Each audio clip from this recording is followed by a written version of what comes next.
Hey guys, it's Serena here.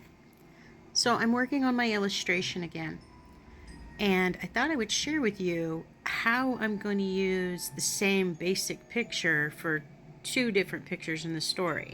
You may recall yesterday I showed a bit of this setup, and I mentioned that there were going to actually be two illustrations taking place in this room. So I have saved the general room right down to the window, which I did leave transparent. That's because one of the scenes takes place right after Bubba wakes up. So there'll be a morning scene outside. The other scene is of Mama Bear doing things with Bubba Bear that you would think, okay, he's going to have friends, or this would be what he does with his dad. But the whole point being that when you have a career that takes you away from your family, that family still lives. They still exist. And the roles that you can't complete because you're away fall to other people. So there's going to be a little scene where Mama Bear is in the room playing with Bubba Bear, maybe having a sleepover or something, telling stories. And I'm going to use the same illustration, and I'm just going to be changing a few things. So for the nighttime scene, you may not even be able to see the window, because I'm going to take a blanket and bring it across a chair and make a little scene here with flashlights where they're maybe having a little camp or playing. And similarly, the daytime scene, he'll likely just be sitting on the edge of the bed taking the phone call.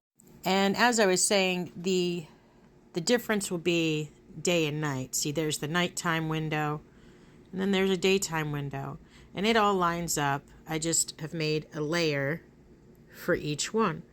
And then as I'm exporting it, I will just be highlighting the things that are relevant to that particular piece.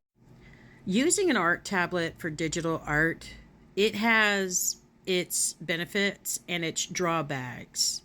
And one of the major drawbacks that I am having an issue getting over is that I really like to feel the paper and the medium in my hand. It's a huge part of it. And when you're just holding this little X Pen device, it's very different. The freedom to be able to do the layers, to change and amend the piece, is a huge benefit, however. And as long as you have tools that can create the right effects. For example, I'm using the airbrush pen as well as regular pen and watercolor a whole lot to give the different textures and effects that I want. But it is a unique experience using a digital art tablet, and some of the perks you don't even realize until you're doing it and you're messing up and you're like, well, thank God I don't have to start that all over again. But you really can get deep in layers if you're not paying attention.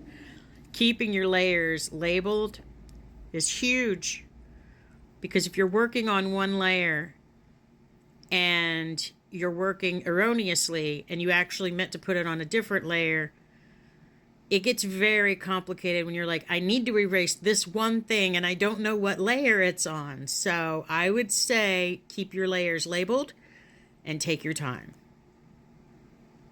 And that is coming from an old dog trying to learn new tricks.